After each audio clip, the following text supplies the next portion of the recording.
Bismillahirrahmanirrahim. Assalamualaikum warahmatullahi wabarakatuh. Alhamdulillahirabbil alamin wassalatu wassalamu ala asrofil anbiya'i wal mursalin wa ala alihi washabihi ajma'in, amma ba'd. Perkenalkan, nama saya Muzuhri Sirajuddin, kelas 2C, jurusan Pemikiran Politik Islam. Pada video kali ini saya akan membahas tentang birokrasi Indonesia. Sebelum kita membahas tentang birokrasi Indonesia, terlebih dahulu kita akan membahas tentang birokrasi, pengertian dari birokrasi itu sendiri. Bahwa dalam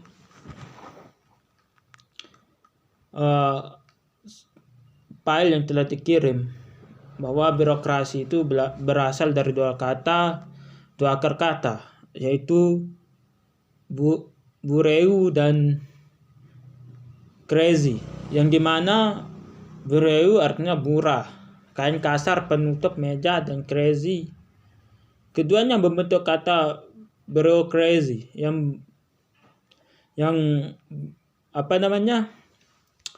memiliki arti yaitu birokrasi.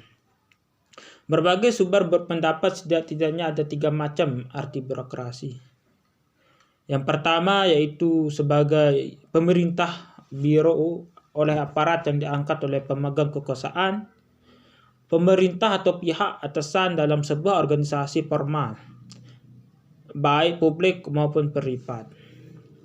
Kedua, birokrasi diartikan sebagai sifat atau pemerintahan, yaitu sifat kaku, mancat, berliku-liku, dan segala tuduhan negatif terhadap kekuasaan itu sendiri. Ketiga, yaitu birokrasi tif ideal organisasi.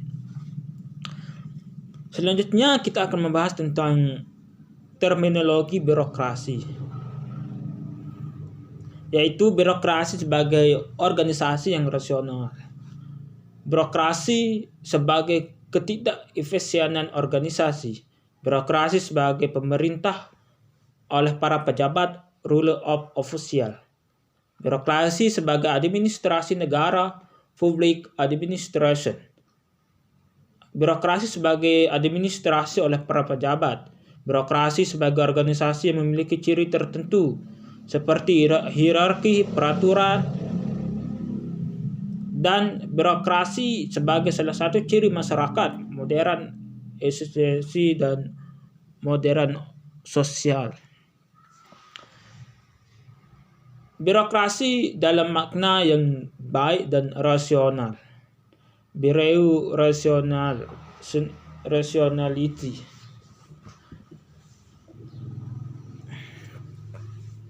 Dalam materi kali ini terdapat dalam pandangan Hegel dan Max Weber. Hegel berpendapat birokrasi adalah institusi yang menjembatani antara negara dan masyarakat. Sedangkan Max Weber berpendapat bahwa birokrasi adalah organisasi yang memiliki ciri-ciri adanya hierarki, termasuk pendelegasian wewenang dari atas ke bawah, adanya tugas dan tanggung jawab yang tegas, adanya aturan, regulasi, standar formal, adanya personel yang secara teknis memenuhi syarat dan bekerja atas dasar karir dan promosi. Birokrasi dalam pengertian netral atau patologi. Satu, pengertian netral, tidak terkait baik atau buruk, berada di tengah-tengah, tidak memihak ke sana dan kemari. Yang kedua, birokrasi sebagai patologi. Patologi yang timbul akibat daya manajerial. Patologi yang akibat rendahnya pengetahuan dan keterampilan petugas pelaksana. Patologi yang timbul akibat tindakan anggota birokrasi yang melanggar norma dan aturan perundang-undangan. Patologi yang timbul akibat perilaku negatif birokrat, dan patologi yang timbul akibat situasi internal sebagai instansi dan lingkungan pemerintah. Selanjutnya yaitu terdapat 5 unsur penting birokrasi. Yang pertama yaitu unsur organisasi birokrasi. Yang kedua, visi misi organisasi birokrasi. Yang ketiga yaitu aparatur pejabat birokrasi. Yang keempat, fasilitas birokrasi. Dan yang kelima, manajemen kepemimpinan birokrasi. Di Indonesia, kita dapat klasifikasi birokrasi itu menjadi 2. Yang pertama yaitu birokrasi sektor privat dan birokrasi sektor publik. Kita lihat dari sektor privat. Contohnya yaitu perusahaan swasta, sekolah swasta, dan lain-lain. Sedangkan kita lihat di sektor publik yaitu pemerintahan pusat, pemerintahan daerah, dan lain-lain sampai ke tingkat desa. Kalau kita lihat dari arti luas dan sempitnya, birokrasi terbagi menjadi 2, yakni birokrasi eksekutif yaitu kabinet, departemen, dan kementerian negara, dan lain-lain. Yang kedua itu ada birokrasi negara. Dalam birokrasi negara ini terdapat eksekutif, legislatif, dan yudikatif. Kalau kita lihat dari tingkat pemerintah, birokrasi terbagi yaitu 1 pemerintahan pusat, yaitu 2 pemerintahan provinsi, pemerintahan kabupaten, ke pemerintahan desa. Kita lihat fungsi dan peran birokrasi. Sama-sama kita menyikapi bagaimana fungsi dan peran birokrasi dalam masyarakat Indonesia. Yang pertama itu melaksanakan pelayanan publik. Selanjutnya pelaksanaan pembangunan yang profesional. Yang ketiga perencanaan, pelaksanaan, dan pengawasan. Kebijakan manajemen pemerintah. Yang seterusnya itu alat pemerintah untuk melayani kepentingan abdi masyarakat negara yang netral dan bukan merupakan dari kekuatan mesin politik, netralitas birokrasi. Dalam birokrasi ini yang diperlukan adalah netralitas, kerja jujur, tidak korupsi, melayani dengan ikhlas. Itu yang kita itu yang kita harapkan dalam birokrasi ini. Selanjutnya itu tujuan birokrasi. Dalam tujuan birokrasi ini kita lihat bahwa sejalan dengan tujuan pemerintah melaksanakan kegiatan program demi tercapainya visi misi pemerintah dan negara, melayani masyarakat dan melaksanakan pembangunan dengan netral dan profesional. Menjalankan manajemen pemerintah mulai dari perencanaan, pengawasan, evaluasi, koordinasi, sinkronisasi, represif, preventif, antisipatif, dan resolusi. Dalam sebuah bagan yang berjudul Kondisi Umum Birokrasi di Indonesia. Yang pertama itu kalau kita lihat itu organisasi birokrasi yang gemuk. Selanjutnya yaitu perundang-undangan yang overlapping. Ketiga yaitu SDM aparatur yang tidak kompeten. Yang keempat itu tumpang tindih kewenangan. Yang kelima itu pelayanan publik yang masih buruk. Yang ketujuh itu pola pikir. Yang keempat itu budaya kinerja belum terbangun. Ini yang terjadi di Indonesia. Kalau kita lihat negara-negara yang lain, negara-negara yang maju, negara-negara yang lebih dulu merdeka, bahwa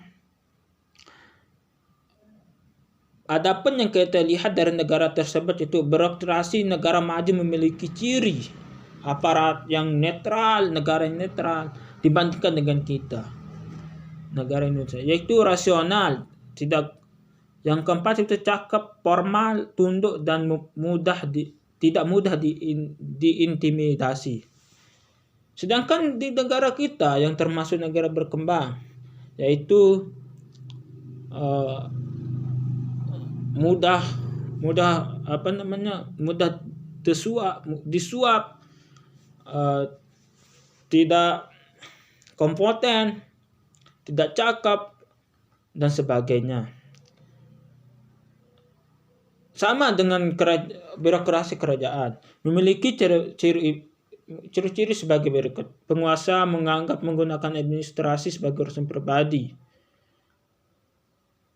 Selanjutnya itu birokrasi zaman kolonial. Pelayanan publik pada masa pemerintahan kolonial Belanda tidak lepas dari sistem administrasi pemerintahan yang berlangsung pada saat itu. Kedatangan penguasa kolonial tidak banyak. Selama pemerintahan kolonial terjadi dualisme sistem birokrasi pemerintahan. Di satu telah memulai perkenalan. Selanjutnya ada birokrasi Orde Lama, birokrasi Orde Baru, dan birokrasi reformasi. Kalau kita lihat sejarah birokrasi di Indonesia, yaitu sudah mengalami beberapa perombakan, yaitu masa kerajaan, masa penjajahan, dan masa kemerdekaan. Penampilan dan sosok birokrasi yang ada di Indonesia. Yang pertama itu patrimonial birokrasi. Yang kedua, sentralisasi yang kuat. Yang ketiga, menilai keseragaman dalam struktur birokrasi. Yang keempat, pendelegasian wewenang yang kabur. Yang kelima, kesulitan menyusun uraian tugas dan analisis jabatan. Selanjutnya, kalau kita lihat dari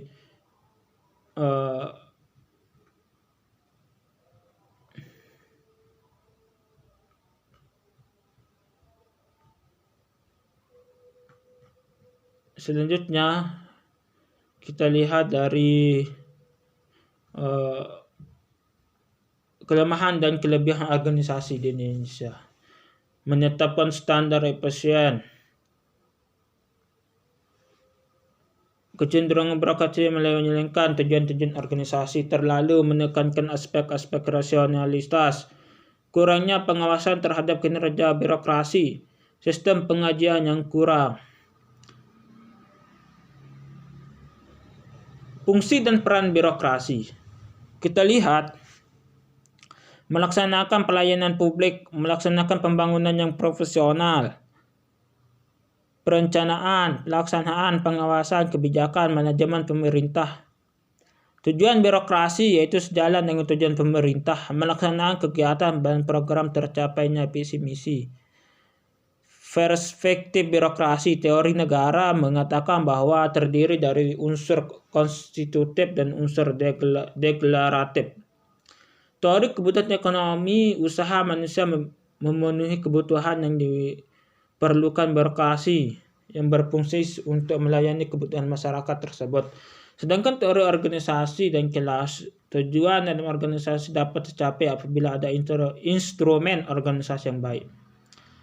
Tipologi birokrasi. Berdasarkan perspektif otoriter, birokrasi tradisional, sumber legitimasinya adalah waktu, artinya orang yang berkuasa dan orang yang lebih lama dalam birokrasi tersebut. Birokrasi karismatik, birokrasi legal, rasional, birokrasi berdasarkan perspektif kemerdekaan, birokrasi terbuka, birokrasi tertutup, birokrasi campuran. Patologi penyakit birokrasi pemerintah. 1. Budaya feudalistik. 2. Menunggu petunjuk dan arahan. Patologi penyakit birokrasi yang pemerintah. Budaya feudalistik, menunggu petunjuk dan arahan, loyalitas pada atasan bukan organisasi.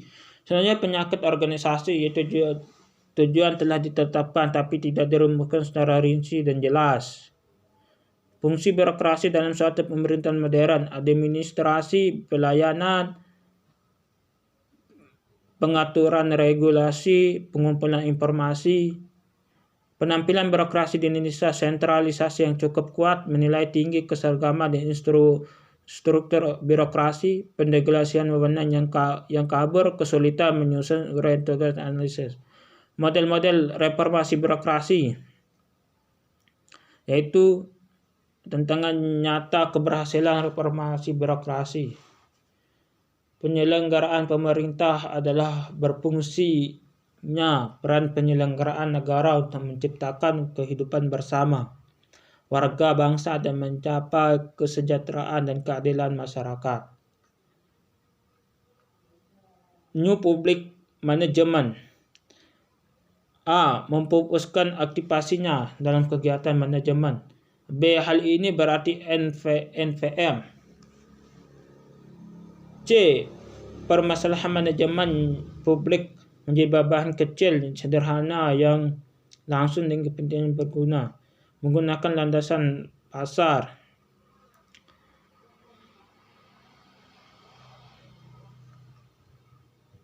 Selanjutnya itu 4 model NVMe model. 1. The offensive drift dan the insert of drift. Lanjutan model